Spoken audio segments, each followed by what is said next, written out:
In this episode, I call for more restrictions on those worshipping orders of theists, see whether the power of shadowing is worth investing time in, and give you all a freebie. Welcome to the Mythras Matters podcast, Season 1, Episode 39, Dedicated Theists and Waring Vampires.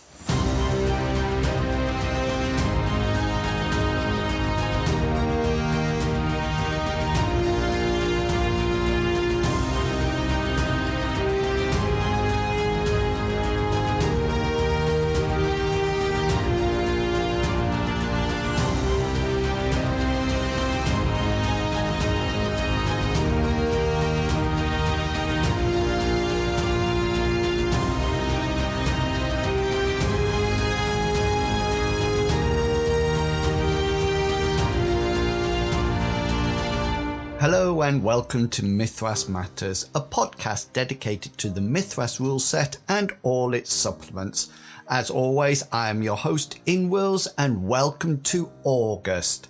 Now, I always consider that August is the month when everyone is off work and has more time for gaming in general.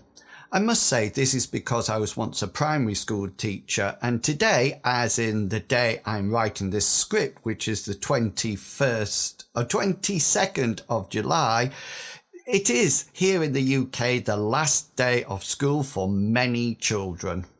Myself, I'm currently on academic leave, so I have a few days, weeks, when I'm able to make content for my social media accounts, including this podcast, and dedicate some of my time for my campaigns.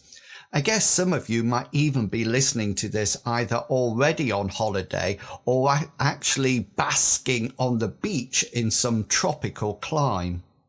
I might be the only one who feels this, but as a GM, I actually enjoy spending time within my campaign world. It's pure escapism, creating and developing the world while the real world continues around me. It is probably because I'm in control of my own campaign world, and within that world, I dictate what happens. So, as I mentioned, as a GM, I think August is probably the time when I make a start on those elements of the campaign that I've always wanted to work on, but I've never had the time. So what would be some good tasks for us all to be getting on with while we have some time away from work? Well, definitely developing those NPCs that we quickly just jotted down their name during the playing session. I was going to say only if they're going to be an integral part of your campaign, but we all know that players have a habit of remembering these NPCs even if we don't. I'm working on a gibbering GM video at the moment about NPCs, so do look out for that being published.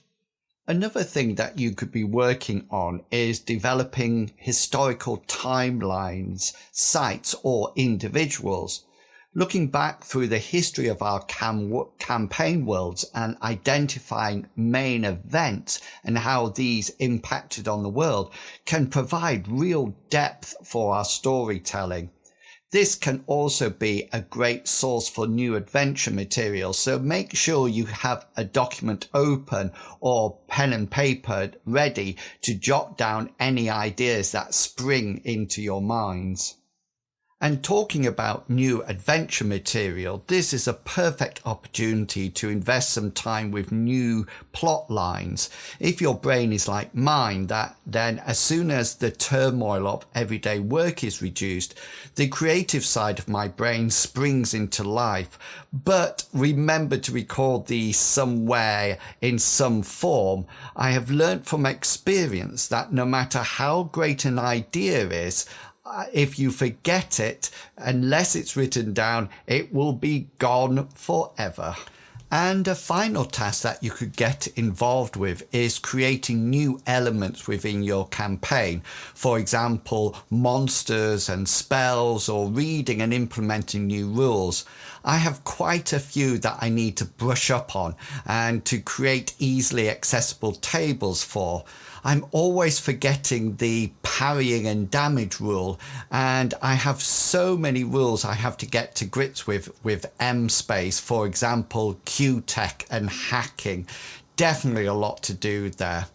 And just while I'm saying what I will be up to, I also need to sort out some religious orders of the Church of Amriel, which we'll be looking at in a while, some histories of the city of Lindo, and with a new player joining our campaign, the details of the Thieves Guild run by the infamous Sniffer needs to be developed, and probably a new brotherhood for Rohan, the new character. Although we might have some time off work, it really provides us with some time to dedicate to our campaign worlds. So if you have any summer tasks that you would like to invest time in that I haven't mentioned here, then do let us all know in the Tapper Talk forums or on the Discord.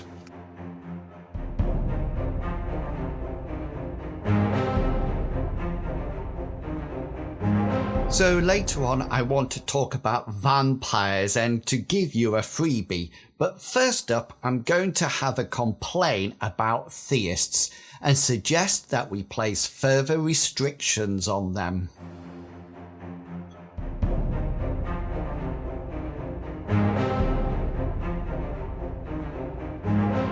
Okay, before I get into trouble, I really do like the ideas of clerics and theists in a game. I see them as classes that can combine both magic and combat, as well as support and heal the group. This supporting reflects the role I like to play in MMOs, such as Elder Scrolls Online and Final Fantasy XIV. For me, being the healer is the best. Also, throughout this segment, I might refer to the use of the term God. This is used with a lowercase g. And if I do, then please recognize that I use this term to refer to male or female or non-binary divine beings. If I remember, I'll use the more non-gender specific term of deity. Okay, so interestingly enough, at this point that I've just thought about, are all deities non-gender specific in any case? This would help us to eliminate stereotypes. For example, why should the deity of love be female and the deity of war be male? Perhaps I've got some personal thinking to be done there. Despite liking them a lot, I do think as GMs we need to be very strict with these theists. Otherwise, they will appear to be getting a lot for nothing. I'm not changing anything from the core rulebook during this segment, just reminding players and GMs where their theist power comes from and how precious this is. I think theists are probably the class that the GM can influence the most, and I want to share how we address some of these restrictions in our own campaign as a starting point for your ideas. I think it's important that we ensure that theists are constantly worthy of their deity's blessing. So let's deal with these theists as the same way as we did the animists. But instead of talking about spirits that they are aligned with or opposed to, let's have a look at the theists' gods or divine beings. And by the way, if you want to check out some animist talk, then do go and check out episode 34.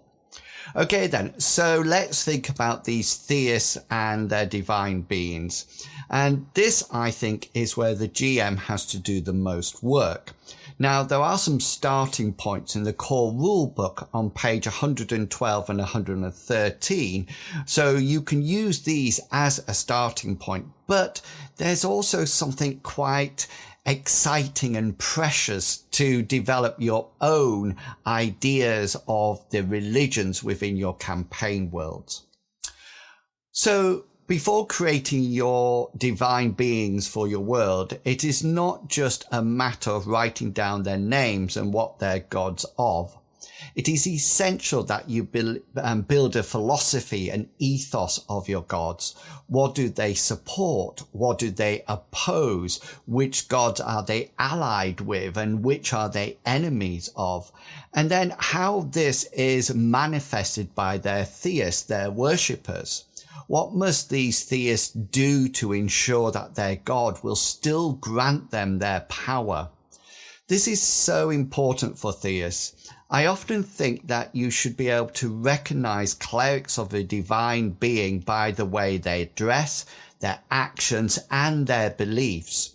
Some people might say that this is stereotyping theists of a certain deity and that they are there replicating their gods.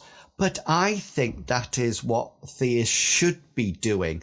They should be replicating their gods' desires and wants, and they should be instantly recognizable as whose faith and orders they are following.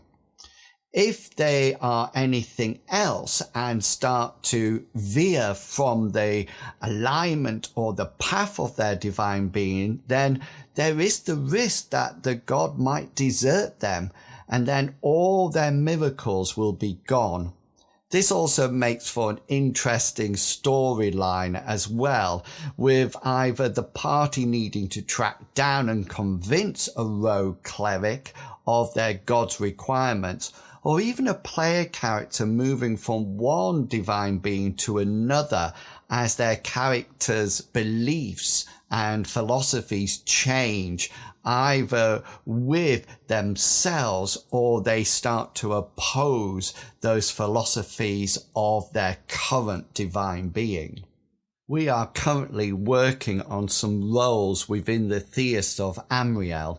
After Bartleby did so well with his defending parrying, we have created the role of defenders. These theists protect the rest of the order in time of trouble or attack. Their role is almost that of ultimate sacrifice. Armed with their staffs, their job is to buy time and to delay the attackers. They do this by parrying attacks for as long as they can. This protection role is also required to be followed within the campaign adventurers. Protect the innocent at all costs. Staffs for parrying, aegis and shields are the main spells and weapons of this role. And, of course, the white robes of Amriel, the goddess of the moon. Another reason for developing the deity and its order first is the access to spells. With no class levels, the spells of the theists are only accessible via their progression within the ranks of their order. Many might want to sit down as one of your holiday tasks and create these fully, but I suggest another approach: flexibility and co-creation. Although the GM ultimately has that responsibility for the campaign world, it is not their world. It belongs to all involved. Using this approach, I talk regularly with the players to see what they think and what they want. I trust them that they're not going to suggest ridiculous ideas, for example, that lay members should have access to a resurrection spell.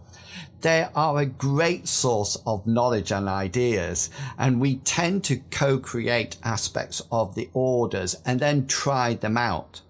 I am of the opinion that if something is not working, then we change it, even if this means changing an established aspect of the game. I'm not one to enforce elements of the campaign because I think it was, for example, the right idea at the time. Once we have established the outlook of the theist, as well as the possible armor and weapons and spells then they will use, we need to know how they are going to dedicate themselves to their divine being and how they will maintain this.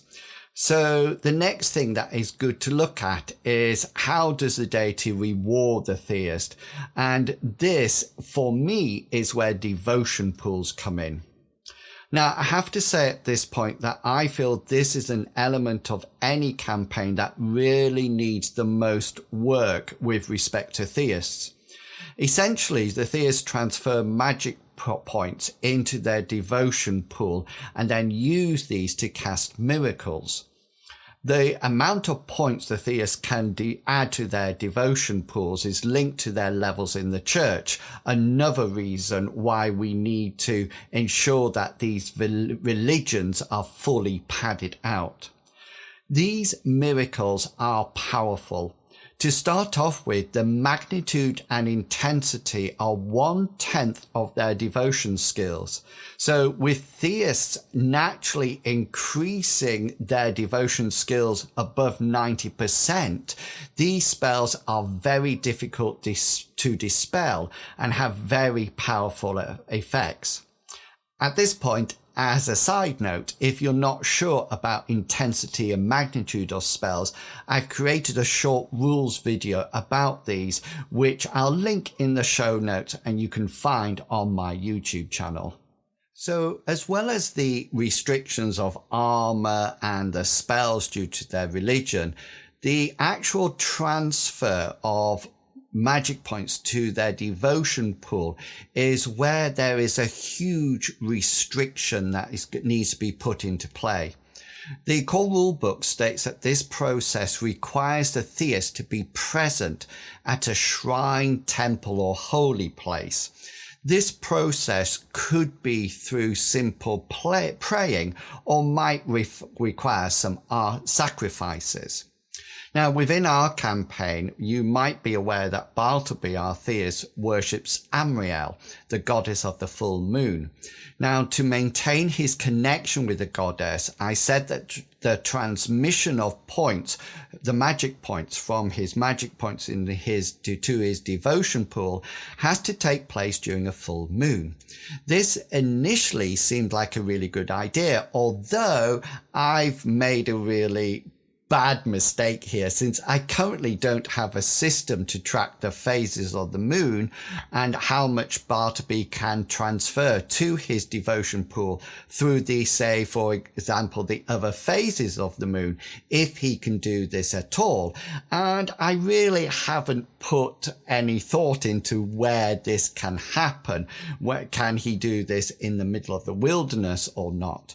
I know that Bartleby player, Mr. Pickles, often volunteers for the midnight guard spot. So he's probably more on the ball with this than I am. So there really needs to be this requirement for the transference into their into their devotion pool. And this should be implementing a very important restriction on the theists. When traveling across the land or wilderness, for example, the theists might need to be very careful with their devotion pool, since once it's used up, they might not be performing any miracles until they can get back to their church or where they need to have the deity see them so they can transfer more power into their devotion pool. This is a time when you need to have a good chat with your players to see what can be developed. We want it to provide some restrictions, but not be completely devastating for them and when they can cast miracles. Being devoted to a deity requires a lot of hard work and commitment, and we need to remember that the power of the miracles comes straight from their deity alone. Finally, just as a side point, within our campaign we call folk magic prayers for the theists. This is still a separate skill, folk magic, but they form the basic of the basis of the spells used by the theist. We encourage the players to add their own slant on these, naming them differently and investing time on how they manifest themselves when cast.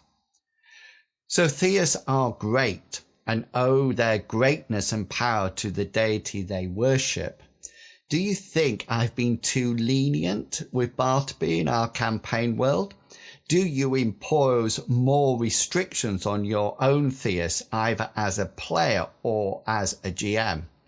It would be great to have a round table of theist specialists, although they would probably be knights anyway, of either players or GMs to discuss aspects of the class. So if you're interested in joining them, then do get in touch and do spend some time to ensure that your own theists are worthy of their blessings and miracles of their deities.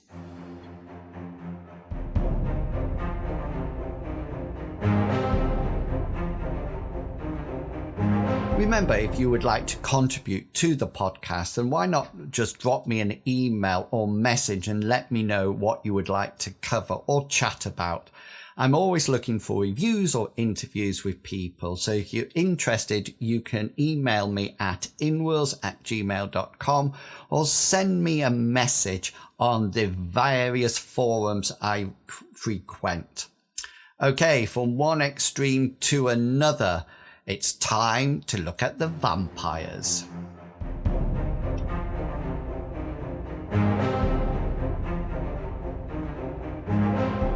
I really have to confess that I have a morbid curiosity about vampires. I really enjoyed the Blade and the Underworld films, and even have a vampire of my own living in the city of Lindo within our campaign. You can probably guess who that is. As you can imagine, I have a keen interest about any system that has the possibility of playing a vampire in it. And that is why I'm always mentioning After the Vampire Wars in this podcast. So far, my request for players or GMs in this setting has been met with nothing. Let's pause here for me to have a little sob. So, John Sned, where are you? If you are out there, I am hoping you or anyone else who plays or GMs the game can come and have a chat with me about this setting. I am so excited about it. So, as a group, we haven't started a campaign within this rule setting yet, although it's on my summer vacation list to read more about it and to start to think of a campaign idea for it. But in order to tempt you, I wanted to give you a bit of background from what I've read about the setting. So After the Vampire Wars is an urban fantasy setting set in the current modern day world. Well, actually probably a few years ago, say in 2017. The creatures of myth and legends have been living alongside us for some time, although we have not seen or remembered seeing them due to the effects of something that is called shadowing. There is a whole chapter dedicated to this in the rulebook, so I'm not going to even try to attempt to summarize it here. After the war, a dispute which was between the supernatural beings and the humans, the effectiveness of this shadowing has been reduced and everyone lives together in perfect well, okay, if only it was as simple as that. There are still disputes and people accept the existence of supernatural beings to various degrees, with there also being goblins and fae inhabiting the parallel other world and being able to travel between the two. This sets the stage for a wealth of campaign ideas, from missing people to supernatural leaders, political and corporate intrigue, street gangs, raging werewolves, and hidden plots to take over the cities or to bring down governments. The character generation system allows players to start off with a number of supernatural points, depending how magically rich you want the campaign world to be. These points allow the players to buy supernatural powers or become supernatural beings. Being a seer, humans who can possess some impressive psychic and mental abilities actually cost 0 supernatural points, while elder vampires with all their associated power cost 10 supernatural points. This system allows the GM to establish the level of supernatural activity within their campaign, as well as limiting what the players can become at the start. Of course, once the campaign has started and is progressing, then the limits are completely changed. For me, this setting has everything. We have the tech level of our current world, but with supernatural abilities and creatures added. I can see me playing a character that yearns to be a vampire, who will possibly do anything in order to achieve this aim. I'm probably a godsend to any game master running this rule setting. I've always enjoyed the combination of magic and tech, and with this, the system based in with the existing Mythras rules, it should be easy for players who are used to Mythras to adapt to the system for the odd game or two, or possibly a full campaign. If you do venture into the world of otherworld beings and vampires, then do let me know. Again, it would be great to get a group of elder people together to discuss aspects of the setting and the associated rules. You can probably see, hopefully, where we can take this podcast in the future. Until then, I will dream about becoming a vampire in After the Vampire Wars. That might be actually up for misinterpretation. So let's move on. If you're out there and you play After the Vampire Wars, then please do get in touch.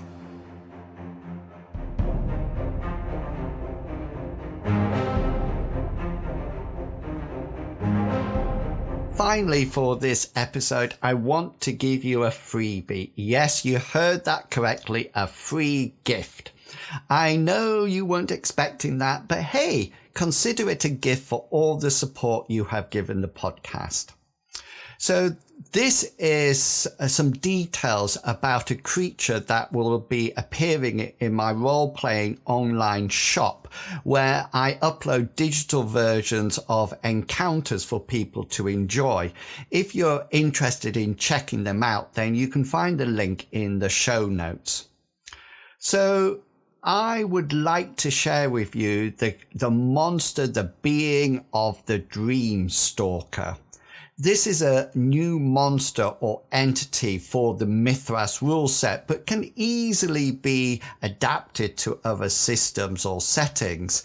I actually used this creature in an adventure called Mists and Shadows, and you can find the whole adventure on my YouTube channel if you want to see how the party approached the Dream Stalker and how they actually managed to eradicate it from Lindo.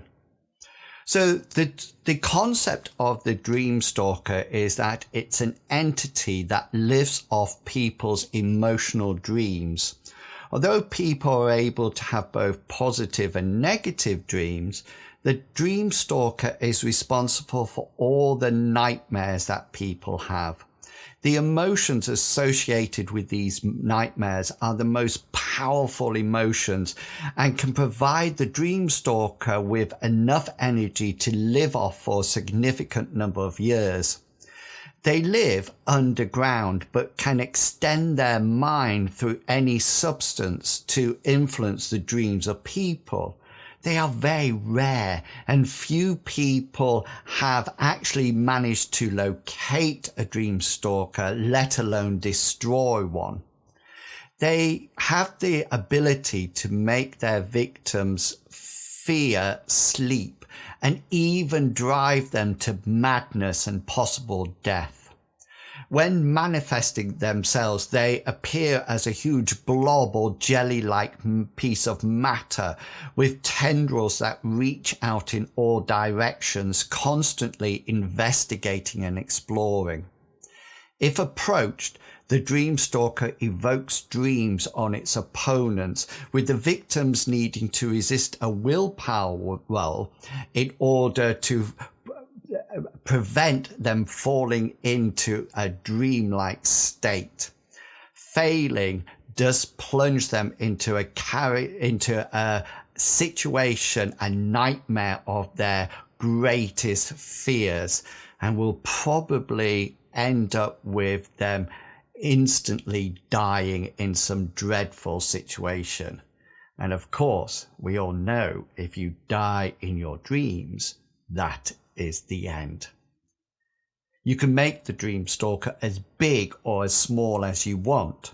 When I used it, I apologize for using it in it's only a dream scenario, when the players did not realize they were dreaming and they met up with Christoph and were defeated by him one by one. As they fell, not knowing that they were in a dream, I was able to message the players via Discord outside of the game with the phrase, "With a scream you wake up, your body and bed drenched with sweat and your heart beating and adrenaline coursing through your body." Of course, they said nothing as I killed the rest of the characters one by one. With Bartleby, I did the thing that he feared the most. His goddess deserted him and he was left powerless. Which brings us a complete circle back to where we started about talking about theists. Do enjoy using this Dreamstalker if you wish.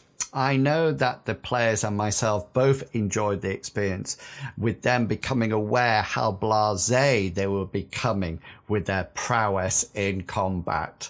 So yeah, use it as a freebie from me, and do check out my RPG online store for the other digital versions of Encounters.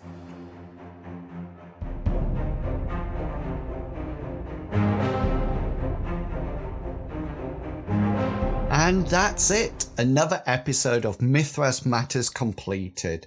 Don't forget you can check out all my content by following my YouTube channel and the campaign areas on World Anvil. Links in the show notes. I really do appreciate your support, but also check out the Tapper Talk forums and Discord, where there are some great people sharing their ideas within discussions. So until next time, have a great month of gaming and creating, and I will chat to you all again in September for episode 40. That must be a significant milestone. Until then, I hope all your opposed rolls succeed and provide you with a well-deserved special. Thanks for listening, everyone. See ya. Bye.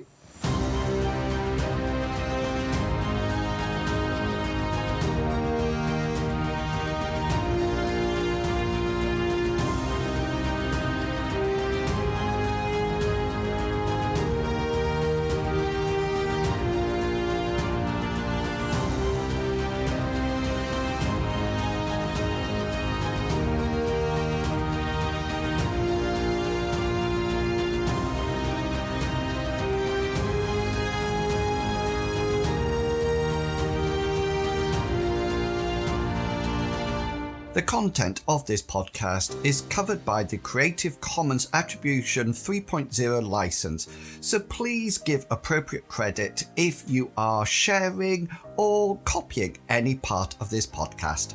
Thank you.